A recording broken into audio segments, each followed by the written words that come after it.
Good morning, everybody. It's Jeff Goldberg for the Sales Pro Network. It is Friday, September 24th, 2021. And because it's a Friday, we're having a live.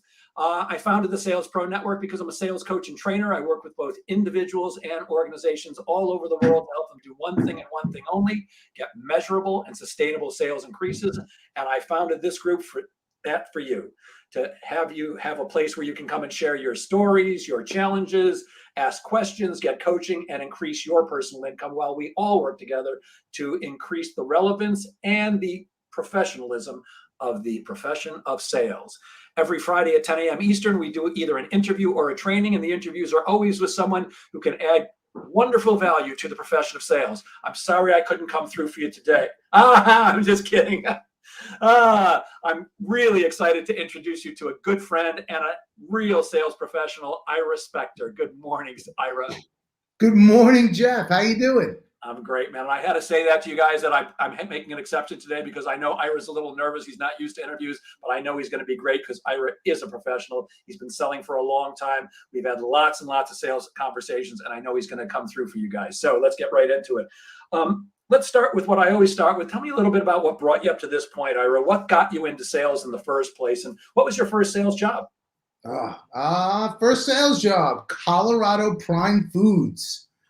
I think it was just hey, there's a job available at this place that's near where you're going to school. And I went around and applied. And of course they took me, with these looks, how could they not?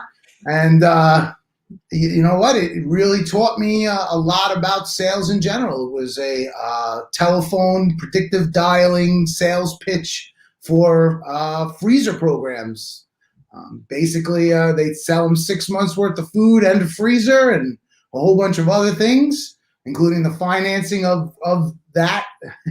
And it really taught me how to, work off of a script, understand objections and rebuttals, and really kind of worked my way up with that company. Once you're successful, they kind of move you up towards the management end, and all of a sudden, you're training other people to do the same pitch, rebuttals, and objections. And I think that answers the question, sort of.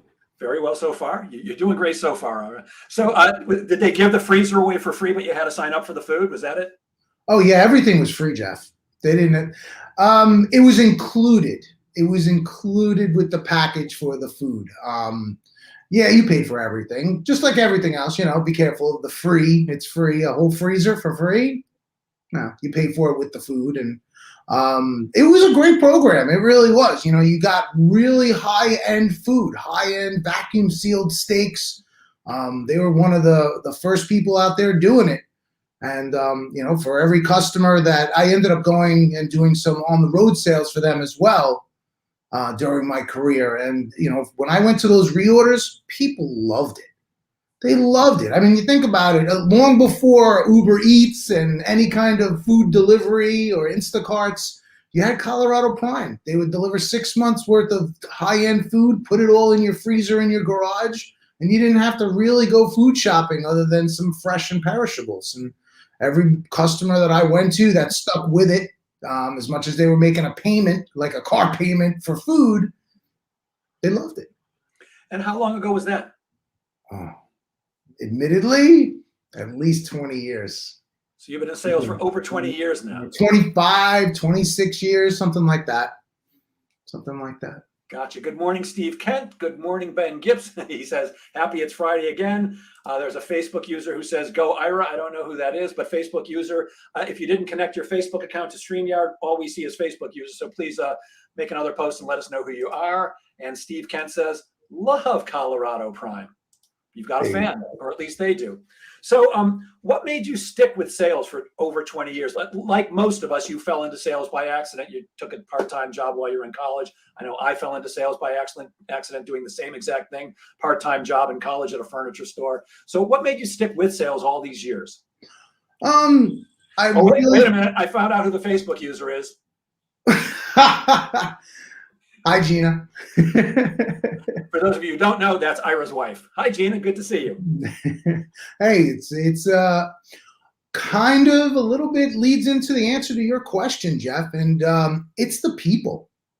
It really is. When you're in sales, you're surrounded by some amazing people, and sales professionals are just always fun and always positive. Well, mostly positive, but I've just come across in every sales position over the years. I get to work with some of the most amazing people, and I get to do for a living what I love to do, which is make people happy.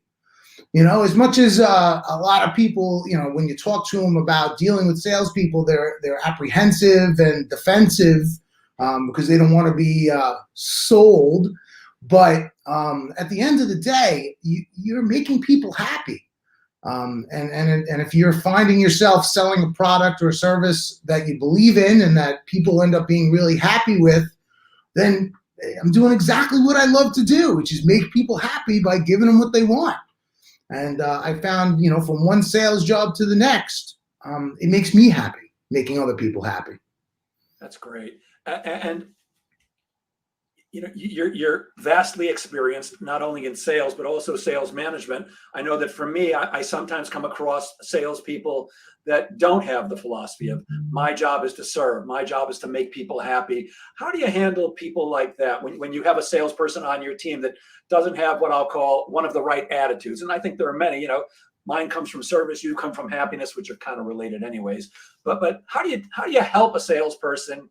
And can you help a salesperson that doesn't have that attitude of I'm really here to help someone, and they only seem to want to, I got to earn some money, I got to make that next commission check?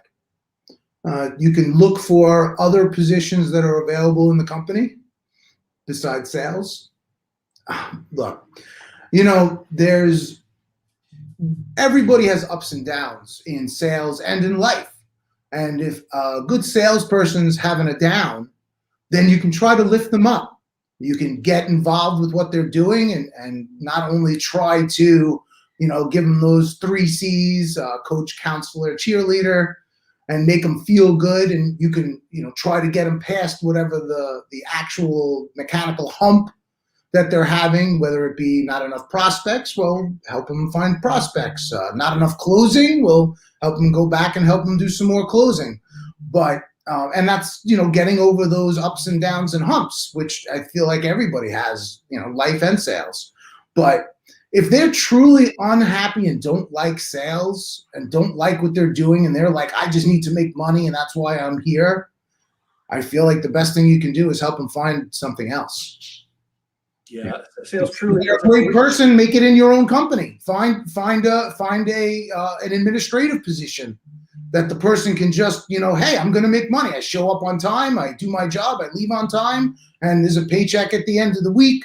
Sounds like happiness to me versus being unhappy in a sales role. I'm with you 1,000,000%. And sales is not for everybody. I believe anybody can sell. As a coach and trainer, I can teach anybody how to sell. I can't teach everybody how to be a superstar, but I can teach anybody how to sell. But, if it's not right for you, if you don't have that love of helping others, truly wanting to serve others and make them happy, like you said, then, I think the best thing you can do is go find something else to do, because we do tend to fall into it by accident. And the reason I think most of us stick with it is because it does make us feel good and it provides us with an outstanding opportunity to earn. I mean, I'm a college dropout and I do okay. I don't make as much as a professional basketball player, but I do okay. So it's a great career, but if it's not for you, I think you're right. The thing to do is to get out. How about you? If you were starting your career over, would you go into sales now or would you do something else? So the direct answer to that direct question is I would stay in sales. I mean, hey, I look back and everybody's, oh, what do you want to be when you want to grow up? I don't know if I would have made it as a NASCAR driver. I have a good friend who's a DNA expert, and he's loving his job working in a lab every day. And I've never experienced that to know whether I'd really like it, but he seems happy. Hi, John, if you're out there. And I probably, if I went back, I would probably have done less sales management and more sales in general. Why is that? Because I love selling. I love selling. And as much as I look at my sales management role as selling whatever the job is to that salesperson, selling them on getting over that hump, helping them sell to their customers, which is all great and fun, and I do love it. I do, but sometimes I yearn for the days of just going out and selling. But grass is always greener too. It's been a long time for me. I go out and sell, but to just be a salesperson out, I think that's where I would go. Yeah. So was NASCAR driver your dream? Yeah, amongst other fun stuff, but yeah, if I could go back and, I actually, every time you get frustrated at a job and you go peek and you see if NASCAR is hiring, I'm like, well, I could go sell advertising for a NASCAR team and be involved. But I think the days of actually sitting in the driver's seat have passed me. Gotcha. Okay. I'm going to say it's never too late. As you know, I just started doing stand-up comedy, so it's never too late, my friend. How did you go from selling to managing? How did that transition happen? I think it's very natural for a lot of companies to automatically assume if you're successful at sales, you'll be a successful sales manager. And the promotion is there. Congratulations, you've been promoted. I mean, especially at a younger age, sometimes the answer of no thanks to a great promotion and more money seems crazy.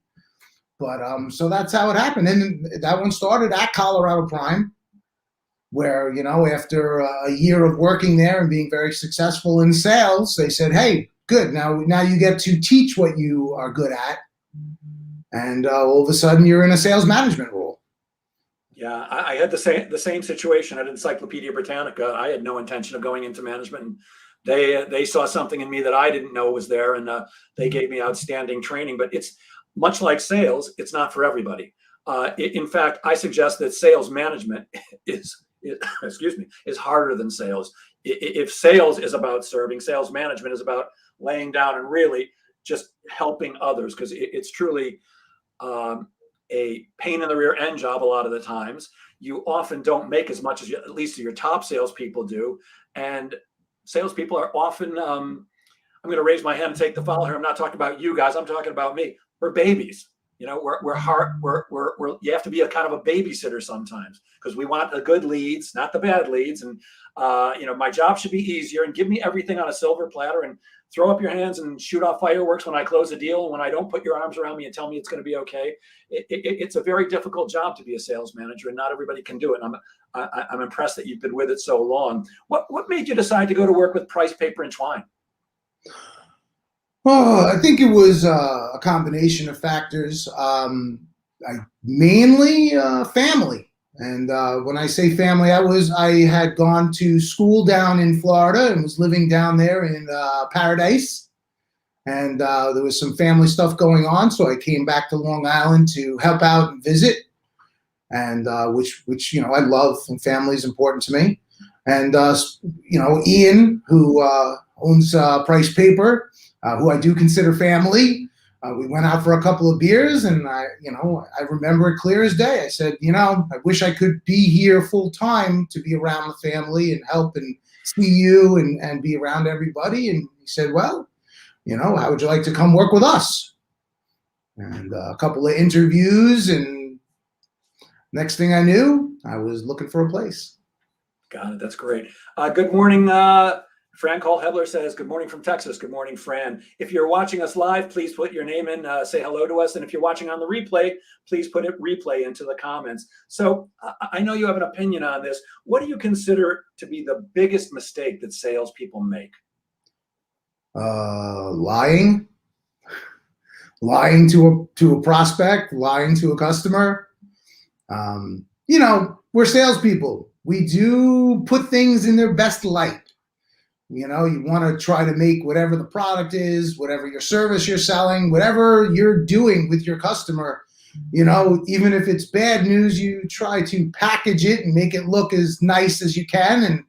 But I think the biggest mistake you can make is flat out lying to a customer or a prospect. There's no coming back. And if you get caught, I think that's the worst thing you could possibly do is lie to. And just, as that comes with it, not operate with integrity. That's. Yeah, it's one thing to get caught. The other thing is, how do you sleep at night? Right.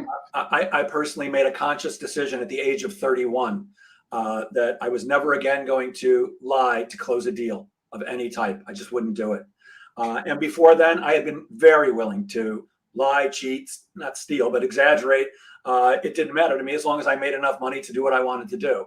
But I found that when I say I got religion, I don't mean really religion, but I woke up and saw that it wasn't a good way to live, and that I'd rather make less money and put my head on the pillow at night and sleep like a baby rather than, have to remember all the lies that I told. It just doesn't make sense. Sure. And at the end of the day, if you're, I guess if you're in that car sales, I have to sell this one car today, and that's different than, a lot of the sales that I'm involved in and a lot of people are, which is relationship building.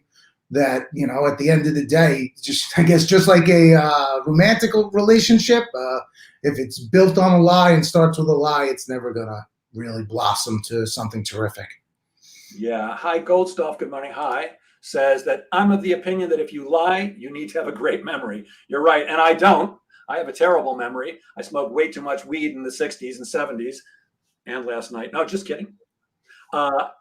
I can't remember a damn thing, and I don't want to. Hi also says, and nobody has a great memory. Somebody else is saying, hi, Jeff Go Ira, a Facebook user. I'm not sure who you are, but hi to you too. What about work ethic? I think a lot of people go into sales because they think it's going to be an easy job. And I always say it certainly beats digging ditches in the hot sun. Not that I've ever done that, so I wouldn't know, but I don't consider it an easy gig. How much time and effort, how many hours a week do you think a typical salesperson needs to work in order to be financially successful? Oof. This is something that I struggle with, being a little bit of a workaholic and having a position that there's always more work than hours in the day.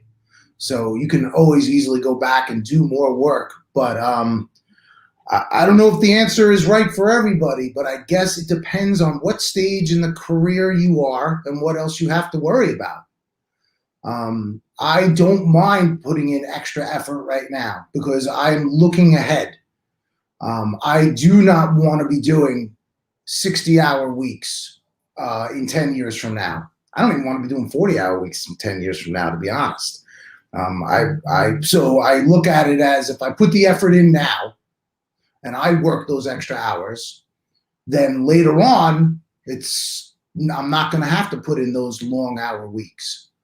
And, as far as my salespeople go, I leave it up to them. They are in charge of their own pocketbooks, and I think everybody is.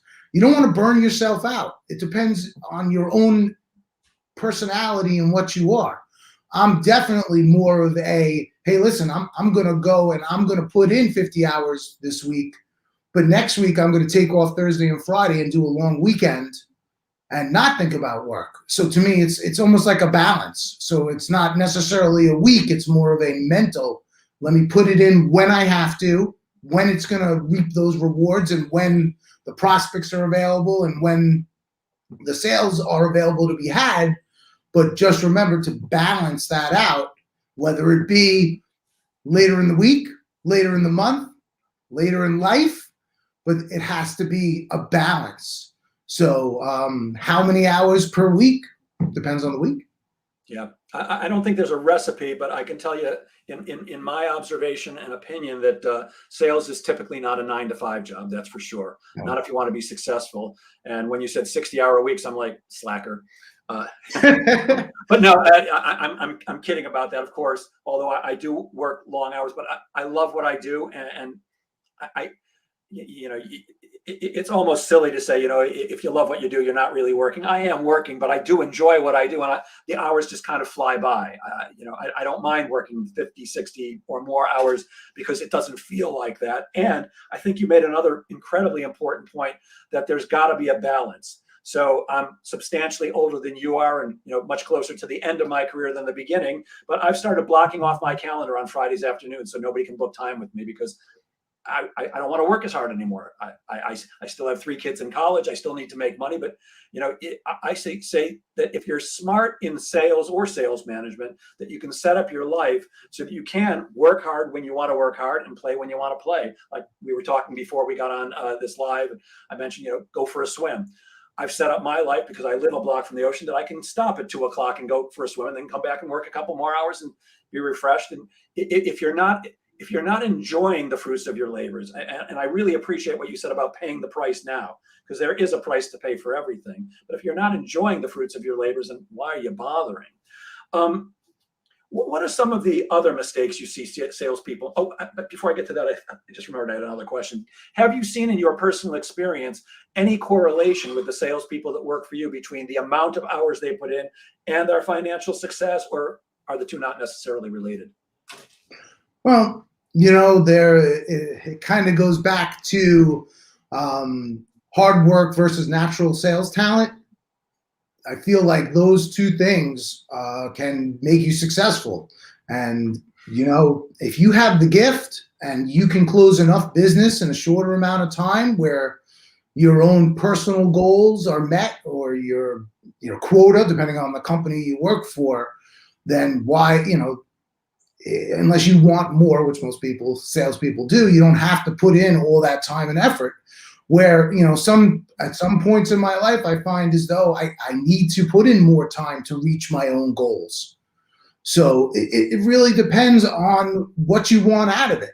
And sometimes luck, some prospecting weeks, you really stumble on gold. You feel like no matter what you do, you go from one to the next one. And, I always talk to my salespeople, about, I use 10. I say, if you go see 10 prospects, 2 of them, they're going to close almost no matter what you do. You can't blow it. And 2 of them, no matter how much time and effort you put in, you're not going to get them. It doesn't matter. And it's the ones in between that really that's where your talent, your effort, and your time are going to make the difference on how many of those are going to become customers or close. And it's a matter of you, and the week. I hope that answers the question. I like what you said about luck. I often tell people, you work hard to get lucky, but there certainly is an element of chance, and we'll call it luck in sales. I had a situation where a prospect wanted to do business with me, and I was doing business with a competitor of his, and I turned down the engagement because I didn't feel right. My client, by the way, who I went to and said, I was talking to this other prospect, said, I've got no problem with you working for him too. But I didn't feel right, so I turned down the engagement. And the prospect that I was working with recently ended the engagement after 5 years, which is a very long run for that particular type of engagement that I do, outsource sales management. It was certainly time to take his company to the next level, and he couldn't do it I couldn't do it on an outsource basis. But amazingly, call it luck, call it coincidence, call it chance, the prospect who I turned down called me a week and a half after the other client ended the engagement and said, hey, can we get together and talk? Now, I assumed that somebody from the client I was working for had run into this guy and said, hey, Jeff's not working with us anymore, if you want to call him. Turns out it was just coincidence, because I met with him the other day and I'm now his outsource sales manager. And I actually said, did you run into, I don't want to name the guy because I don't want to give it away, but did you run into Bob and did he tell you I'm not working with those guys anymore? Go, no, I just called you because I need you. So sometimes there is an element of luck and chance, but I truly do believe that you work hard to get lucky. And that's something that my friend Gary Levy and Aero Transfer and Storage always says. The harder I work, the luckier I get. Right. Go, Gary. What's your goal-driven pre-call preparation tactic? Because I like the sound of that. No, I packaged that up nicely, didn't I? It's beautiful. Well, what's it mean? You know what? I try to inspire this with all my people, and that whether it's a short conversation or a long-term sale, over time, think everything you say and everything you prepare to do, think about what the goal is.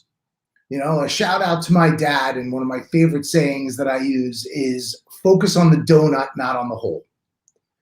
And especially with some of the managers that work with me, And people get angry, people get frustrated, and they're like, oh, I'm going to go talk to this guy and tell him this and do that.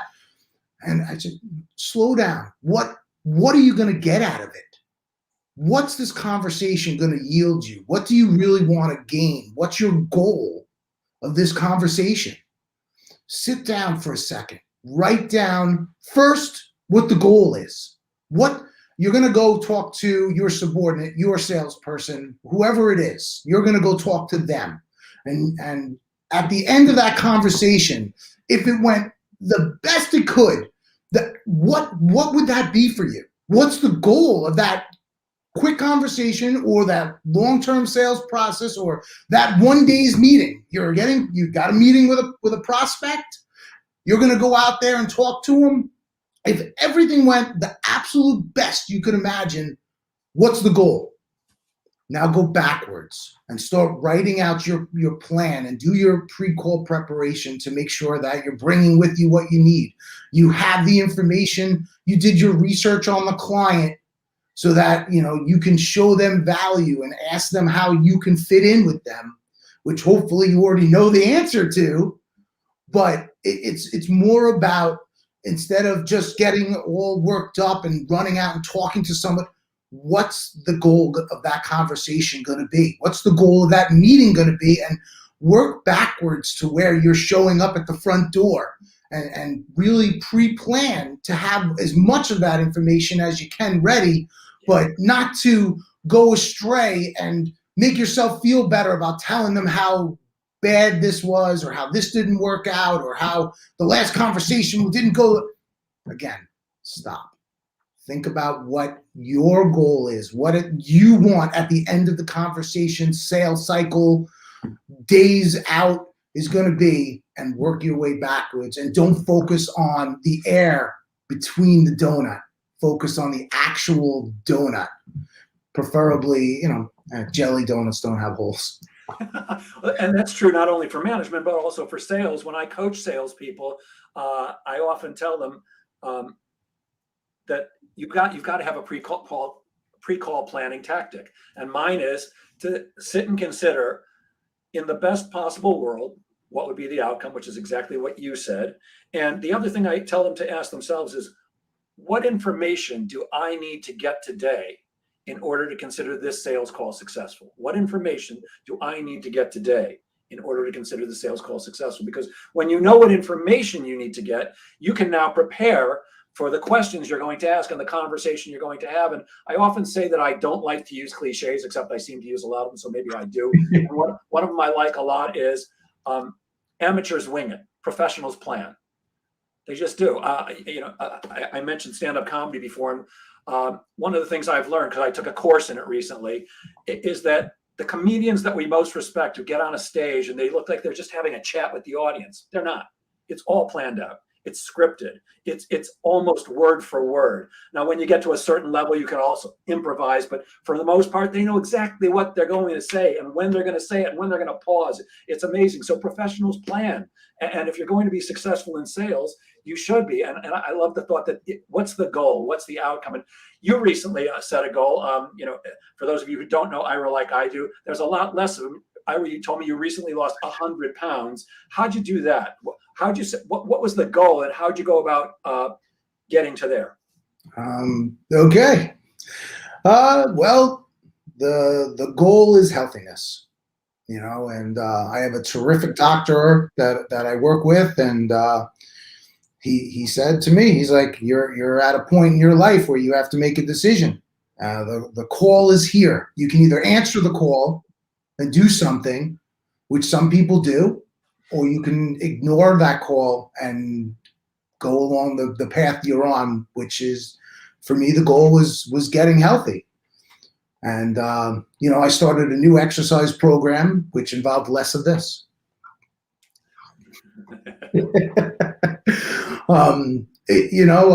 A shout out to not only, I have a great support team. My wife is fantastic. She supports me in everything I do, including this. And I can be obnoxious, especially when it comes to stuff like that. But it's goal oriented. what do I want to get? I want to get healthy, and that really helped me along the way. So how do you stick with it with any goal? But let's stick on weight loss because it is challenging. I mean, everything in life is challenging. Sure. But weight loss is challenging. I haven't lost 100 pounds, but I've also recently lost some weight, and it's not easy. Great. Thank you, pal. As do you. I mean, you look terrific, bud. You really do. When you sent me your picture, I was stunned. It was like, who's this guy? Not that you weren't always handsome, but handsomer. How do you stick with it when it gets tough?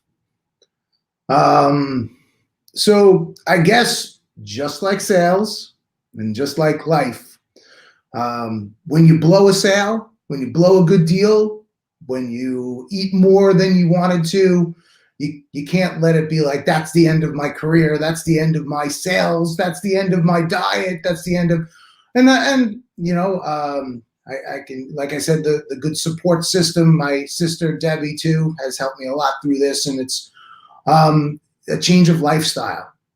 So if you go out one night and you go drink and you go eat and you go eat more than you would, you just wake up the next day and get right back on the program of trying to just be healthy and eat healthy. It's only one sale or one meal or one thing.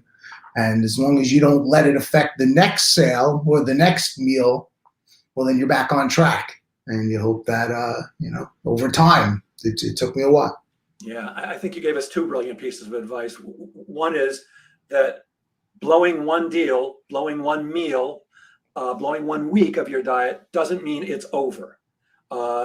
And also having a support system around you, because it is tough to do it alone. I don't sell, manage, lose weight, whatever your goal is, it is hard. Nobody does it alone, really. It's almost impossible. I managed to bump into a group on Facebook called the Fat Boy Fit Club. And the guy who runs it kind of did it as a joke. But there's a bunch of people like myself and like you who we're on this Facebook group, and you know, we're just posting stuff every week. On Fridays, I post my weight, and I've posted it each week, and I have the dates on there. So each week it shows you. I post the one more week on there, so you can see my progress. And for the last 2 weeks, it's gone up, which is incredibly discouraging. It's the last thing you want to see when you're trying to get healthy and lose weight is the weight going up. But I'm not perfect, and I also remember that it's not about the day. It's a long haul. And I was very excited this morning when I got on the scale and it was actually down several pounds. You've got to also have measurements, I think, just like in sales. You've got to be measuring the things that you're doing, your activities, your success rates, because otherwise your manager can't have a good conversation with you and actually give you the help you need, the coaching that you're looking for. What advice can you give on how to approach a prospect? So honesty and integrity, of course. Really, I think the most important thing you can do is be prepared.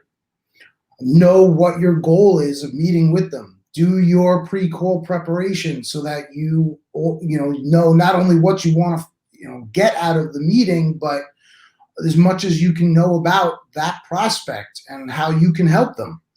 And when you're done with your pre-call preparation and you have all the information that you could find to be ready, start looking for the holes so that you can start asking those questions while you're there to see them. It's really a conversation that you're going to have with that prospect to determine, whether it's a good fit for you to do business with them and for them to do business with you. And the way you're going to find that out is through asking questions and finding out the information so that you can show them value. I mean, there are some sales calls that I've gone on, and after doing some, pre-call preparation and then getting and talking to that client and asking questions to find out how I would fit in, I found out that I don't fit in. And sometimes it's just not a good fit. So I really think the best thing you can do when going to a prospect is, talk to them open and honestly about what you have to offer. Ask them questions so you can find their need. If they need what you have, there's no sale. It's easy. But if you don't ask the questions and you don't have the information to determine if you can fill that need for them, or even to figure out what the need is, it's a very tough sale. And I think that answers your question. Yes, it does. Let's talk about, well, actually, I just realized that perhaps from the name of the company, people don't know what you do. Could you just tell us what Price Paper and Twine does, what you guys do? Well, we sell twine. No. We actually do still continue to have twine, and it is a small part of our business. But we do food service packaging. So a restaurant or a deli or a supermarket or a bagel store, whenever you go in and you take some takeout, it's the package that they put the bagel or the meal into, and it's the bag they put that into, and the fork and the knife and the napkin and the straw and the cup and the lid and all those small disposables that people use to serve and deliver takeout food. That's what we provide, and that's what Price Paper does. And I remember you educating me once, and this has always stuck in my mind that, yes, exactly. You know where I'm going, that, when you buy like a steak in a store and, it comes in that, I think it's styrofoam, that there's a little thing underneath it that's called a meat diaper. A meat diaper. And when you said that, it stuck. That must be a decade ago that you said that. It stuck with me all this time. And what does the meat diaper do? It absorbs moisture like any diaper. It's there to make sure it helps with the presentation and make sure that the meat or whatever it is that you're putting on top, it absorbs all that extra yucky looking stuff. I love that you sell meat diapers. Now let's talk about prospecting, because part of the job of your salespeople and yourself is to go out and find new prospects. Yes. We literally have outside salespeople that is their primary function at the job, is to go out and find new customers, because you're going backwards. There's natural attrition. If you are not getting new customers, you're losing business.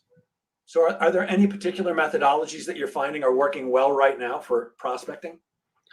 Well, the atmosphere in the market is very challenging right now, Jeff, because there's worldwide problems with supply. So I find right now is an excellent time to go and see prospective customers, because they're in pain. They're hurting. Not only is their business hard to do because of labor costs, because of supply chain challenges, and because of a variety of factors. So I found, through listening to my outside hunters, that people are very willing to talk to you. But without lying to them, we are, as a company, are experiencing the same challenges as our competitors. So, although, people are very willing to talk to you, you have to be realistic with them that, yes, the price of everything is going higher and the supply chain is not so great. So you have to overcome those challenges, just like your competitor who's in there right now is doing. But hey, if someone's willing to sit down and talk to you and have a conversation, then that's an opportunity to me. And I try to, push my salespeople to find solutions to those problems. Be ready. Every prospect you walked into is having the same challenge, the same problems. So walk in, sympathize with them, talk to them about it, and offer them some solutions.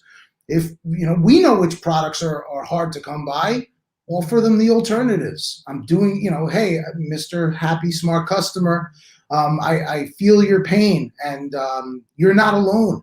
My other customers are feeling the same pain. Let me show you what I've done for them and ways we figured out to get around it and work together with you, and maybe that would work for you as well. And if they agree, you don't have to sell anything. They're already halfway there for you. Yeah, unsurprisingly, you said something which I 100% agree with, and which most salespeople simply don't today. And that is, you said most people are willing to talk. I'm finding the same exact thing, except I hear from salespeople all day long. It's impossible to get in touch with everybody. People aren't in the office anymore. They're working from home. You can't reach them. That's just not my experience at all. And certainly not with my coaching clients. I find that people are actually, like you said, more willing to talk right now because so many of us have been stuck in our homes for a year and a half. But even the people who are working remotely, I don't think there's a company in the world at this point that hasn't figured out how to forward calls from a direct office line to people's homes. So they are there. And I find that because people are more secluded than they're used to being for the most part, that they are willing to have a conversation if you can have an intelligent one and you don't come off as a pushy salesperson pitching them, and you do exactly what you said. Let's have a conversation. Let's see if there are ways to work together. Maybe we can't get you this that you need, but we can get you this. Maybe your regular supplier doesn't have this, but we do. Maybe you're going to use your regular supplier, when they have it in stock again, but give me a try until then. It's all about making friends. Well, first of all, it's about getting rid of that mindset that nobody wants to talk to me. Nobody returns a voicemail. Nobody picks up the phone. Nobody returns an email. Really? Nobody? I truly understand how challenging it can be and how it can feel like nobody's calling you back and nobody's returning your emails and nobody wants to talk to you, except it's just not true. It's just not true. And I would suggest that anybody who's experiencing that is either not prospecting enough, because you can't make one call and expect to get through to 10 people, or they're not doing it effectively, in which case they need to have an expert like you helping them out, a manager like you, or somebody like me to train them. What about social media for salespeople? Are you in favor of them using that for business development? Does your team use that? Yes and yes. Jeff, if I think back to when I started in sales, there was a very limited amount of ways to reach prospects. Now there's a lot of ways to reach prospects, even with, hey, you walk into the office, and knock on a physical door, that's grassroots. That's back to the beginnings for me. But there's so many different platforms and ways to reach out to people and ways to promote yourself and your business. Why wouldn't you take advantage of those? And I don't think that anybody can't reach the clients. You just have to put in the effort and ask for help. If you're not reaching enough prospects, or how about this? If you're not making the money that you want and closing the deals that you want, if you're not being as successful as you would like to be, well, you have some choices. I like saying I'm going to work more and work harder and do more, which, hey, okay, but let's go smart. Ask for help. Anybody on this call, anybody on this show, anybody who's watching this after the fact that needs some help, give me a call. I'll try to help you. Call Jeff. He's helped me a lot. But you have to ask for help. And that help may be asking your current clients for help. That may be asking your social network for help. Go onto your LinkedIn, go onto your Facebook, go onto your social media and give a honest and humble, hey guys, I'm trying to grow my business. Can anybody out there help me? And if you help other people when they need it, it comes back to you. So go onto your social media and look for other people asking for help. Don't even wait for them to ask. Offer it. We all have our own network of people. I love calling somebody from my past or from my network out of the blue. It just makes me feel so good to say, hey, I was thinking about you and I might have a prospective client for you. I gave them a call and they said they're willing to talk to you. No promises, but hey, maybe it can help you out. And that goes a long way. And it is a little self-serving besides the effect of feeling good, of helping out someone that you like and helping them with their lives and their challenges. It comes back to you, because if you're willing to help other people, they're always looking out and trying to help you too. So I love that concept of giving. And I also love the concept of asking for help. There's really zero excuse today for salespeople to not be at least semi-successful. Look, not everybody's going to be a superstar, but anybody can succeed in sales if they've got half a brain, because that's all it takes. But you also have to have some determination and the willingness to pay the price. When people tell me I can't send an email that gets a response, I don't know how to pick up the phone and get somebody to have a conversation with me that results in an appointment. Well, there's just no excuse. And you don't have to pay somebody like me. Of course, I love getting paid for what I do, but there's all kinds of people like me, including myself, who have free content all over the internet. I interviewed a young guy named Jason Bay, I think about a year ago. The guy's brilliant at teaching people how to prospect. Now, of course, he has programs to sell. His company is Blissful Prospecting, blissfulprospecting.com. Great training stuff, but he has all kinds of free information. There's just no excuse for not putting in the time and effort and becoming good at what you do. If you think you're going to go into sales and they're just going to happen, maybe, but right. Lucky. You better be depending on luck for that. It takes effort. I still read most sales books that are written, most sales management books. I'm always learning, and there's all kinds of great information out there. So I just don't understand somebody who goes into a profession of sales, where there is typically an unlimited amount of money to make, and doesn't invest the time and effort to make themselves good at it. Baseball, professional athletes, they work out all week long to play the game. Football players, they're working out all week long to play a game once a week and getting paid gazillions of dollars for it. You got to put in the effort. Oh, Jeff, they're also, besides even working out, they're watching footage from old games, their last game, the other team's games. They're researching. In that particular thing, they have so much help available, and they take it. They have coaches for each individual little thing. And those are out there too. If I can make a plug for a resource that I use, and I think a couple of my salespeople might be on the call, so the jig is up a little bit. What I do sometimes, I go onto a Facebook page called the Sales Pro Network, and I go watch this guy's videos, and there's a lot of them from really, really talented people. And you just watch those videos and have a pen and paper ready, and all of a sudden you come up with great ideas that I can tell you from firsthand experience have equated to dollars in my pocket. So besides the entire internet full of all kinds of great stuff, like you said, right here, bookmark it, because there's some great videos. And as you watch through some of those, especially my salespeople, you can be like, hey, I've heard that before.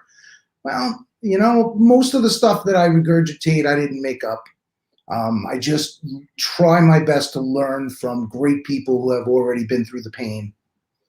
Yeah, So I've been very fortunate to interview some incredibly wonderful people over the last little more than a year now since this group was founded. I'm not sure if everybody knows it, but we have a YouTube channel called the Sales Pro Network, where all the videos are there. All the videos are here in the Sales Pro Network on Facebook, if you can figure out how to find them. And if you don't know how, just email me or DM me on Facebook, and I'll tell you where they are. But they're all public on YouTube. You don't even have to be a member of the group, which I would prefer people are, but you can just go to YouTube and see them for free. They're not now. Also, they're on LinkedIn.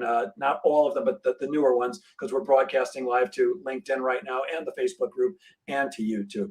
What about when you're hiring? As a hiring manager, I know you're going to be interviewing people today. What do you look for in a sales rep?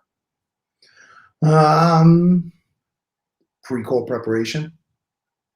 I love shutting up when I'm doing an interview and just listening to what the person has to say. And if they have taken the time to research my company, research what we do, and they have a bunch of questions for me already going, what about this? What about that? How does the prospect work in this product line? I love that. They took the time to actually look at the company, look at the product, look at what we do. And I don't think they need to win the position. I think they need to come in and decide right along with me that this is a good fit for them and for me, for them, for us together. We decide, it's just like another sale. So I guess, I'm really looking for them for the effort. I can't tell you how many people I've interviewed over the last month, that have come in and been like, so, what's this all about? What's this company about? What's this job about? And I'm like, well, what have you looked at? What questions do you have for me? Do you know the name of the company? And if they haven't put any effort in at all, then how much effort are they going to put in when it comes to the actual job? So that's my number one thing, and who knows, maybe one of those interviewees from this afternoon is on this call right now. It's not like it was a big secret. And if you were, it couldn't hurt to do just that little bit of extra research, show up early and look around the company a little bit. So that when it comes time and inside, you already know what we do. It's not a secret. You should already know when coming into an interview. Yeah, as you know, one of the things I do is outsource sales management. I am hiring for one of the companies I'm managing right now, and I'm consistently stunned by people who show up for an interview, and when I ask them the question, so have you been to our website? And they say no. It's like, how could you possibly expect to be offered a sales job where pre-call planning and pre-call research is an important part of it when you're not even going to do it for the job offer? I immediately write them off. I'll still talk to them for a little while, but if you didn't check out the company's website before coming to an interview, I got no patience for you. As badly as I want to hire good salespeople, I've got no patience for you. It's just not going to do it for me. Jeff, go ahead. CRM. Do you guys use CRM? I'm assuming that everybody knows what I'm talking about, customer relationship management software. Are you using any type of CRM over at Price? And if so, what type are you using? We do. We recently put on a new piece of software called Odoo. It is a worldwide company and a great piece of software which does just about everything in the company, including a CRM function. You know what? It helps organization. I'm a big planner. I really am, and I'm more of an old school. I want to say postcards, but a tickler box with cards in it is the way I learned. And I do use more and more of a calendar function and a CRM function than I ever have before. It forces you to. The technology's there, but it's an intricate tool. It's a tool in your toolbox, and I find it hard to believe that anybody at this point in sales can really be successful without using some kind of CRM. So proponent, absolutely, use it. Steve Kent is asking, any CRM recommendation for a solopreneur? Solopreneur brand new or solopreneur well-established with lots of money? There are great CRM software out there. I've used Salesforce, and it is a great piece of software that they're constantly improving and constantly using. And if you're not, in a position to go buy or go license an expensive piece of software, well, Google Calendar is free. And I use that every single day of my life constantly. And not a lot of money. Well, that's okay. Good. You don't have to spend a ton of money. I mean, if you're working for a big Fortune 500 company, it's probably already there. But if you are a sole practitioner or someone who's not in a position to go buy a $5,000 a month license, it's really easy. Use Google Calendar. You can put everything in there, including notes, links, information, reminders. It's all there for you. So go use it. And if you are intimidated by it or I'm not sure even where to start, I'll give you my phone number at the end. Give me a call. We'll put down a Google Calendar event together. The first one, which will include when we're going to talk, a reminder for you that's going to pop up. And if anything, after a while gets to be a little annoying, plenty of answers. No problem, Steve. I like it. And that's something that's really worked for me and finally got me to get rid of a lot of the paper. And admittedly, I still use it. I like to work and work with a cal, but my calendar, especially for future events, Google Calendar is my answer for CRM. Got it. So, Steve, my recommendation, I personally use something called Pipedrive, Pipedrive, very inexpensive. The reason I like it so much is because the way they show you your pipeline goes right in step with the way I teach pipeline management. Although I'm considering switching right now to a CRM that I used years ago and did not like, called Zoho, Zoho. And I would urge you to take a look at that one. The only reason I'm recommending that one is because I had a partner years ago. He loved Zoho. He brought it into our company. I hated it. However, I spoke to somebody recently who's an implementation person for CRM systems, and he suggested Zoho, which I think he said is now called Zoho One. And I said, no, I didn't like Zoho because of this, that, the other thing. And he actually showed me, he shared his screen and showed me they've completely remodeled it. And the Zoho One package, which is fairly reasonably priced, way better priced than Salesforce, by the way, comes with a suite of stuff that's really cool, including a built-in marketing component to help you automate your marketing process. For example, if you buy Salesforce, which is expensive, it's a Lamborghini. Not everybody needs a Lamborghini. It's phenomenal what you can do with it if you've got the money to implement Salesforce and to keep constantly updating things. But if you buy Salesforce and you want to do marketing, you got to get Pardot, and that's another $1,000 a month. So especially for a solopreneur, that might be out of reach. Check out Zoho One, check out Pipedrive. We're running out of time. I'm going to let you, which of these important questions do I? How about this one? What advice would you give to somebody who's just starting out in their sales career? Just starting out in their sales career. Be patient. It takes time to learn. It's just like you had mentioned with a professional athlete. A professional athlete doesn't start in the NBA. It takes time. It starts from when you're younger or younger in your sales career. Don't get frustrated and give up, and use and ask for help. There's, like you said, the resources out there are very plentiful. Start taking, let's say, 20 minutes a day. Slot 20 minutes a day to learn, just for educational. Set up some videos, go online and find, or even a book. I mean, I know reading, God, but put that time aside to hone your skill, because just like a race car driver or a professional athlete, where the basketball portion of it is what you're doing, you have to learn and practice it. So, all day selling, you got to niche out some time to hone your skill.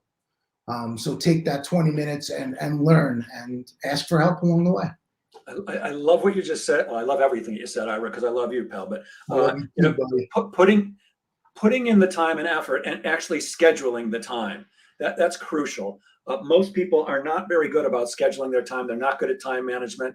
I find that the simplest thing you can do is put everything on your calendar. Put a time for everything. And something I just did recently, because I know I've mentioned it a couple of times, I'm embarking on this side career in stand-up comedy. And one of the things that you have to do if you're going to be a comedian is you've got to write. You got to write constantly. You got to get better and better joke writing, which there's a real art to.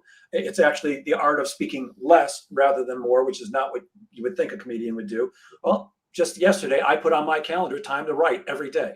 So there's 15 to 20 minutes every day that I'll be sitting down and doing nothing but focusing on writing comedy. And there's a million other things that I'm doing every day too. But if you're not putting in the time, if you're not putting in the effort, it's pretty unlikely that you're going to be successful unless you believe in luck, which I don't think Ira and I do. Ira, any last words? I guess, you know what? I don't do it enough, and I do it a lot. I want to say thank you. I want to say thank you to you, Jeff, for having me here. I want to say thank you to all the people that support me and help me move ahead in life. So, to my Latip group and the peeps at Price Paper and my friends and my family, and even thank you. Thank you for everybody who really helps me be a better person. And let's not forget the wife. I can't. She's in the other room. I'm sharing my screen right now, Ira. If people want to get in touch with you, would you tell them how they can do that? Give me a call. That's my cell phone number right there. I'm not afraid. If I don't answer, I'll call you back. I'm on LinkedIn too, so if you don't want to just call me out of the blue, then drop me an email. I'm really not that hard to find. And if you can't find me, I'm sure Jeff's got my number somewhere. But yeah, get in touch with me. Any way I can help any of my peeps out there makes me feel good. By you calling and asking for help, you're helping me. Well, we've done it again. We've filled up an hour, and I could have gone easily 3 or 4 more. You made it, Ira. Great job. I thank you so much for taking the time out of your busy day. I understand the value of time, and for somebody who sells and manages salespeople, 60 minutes is a long time. Thank you so much for being with us today and for being a part of the Sales Pro Network and for being a part of my life for so long. I love you, pal. You're a great guy and really appreciate you being here today. And as I end all of these, please remember, guys, sales is a game of making things happen. So get out there and make sales happen. Have a great weekend. Thanks, Ira. Thanks, Jeff. You're the man.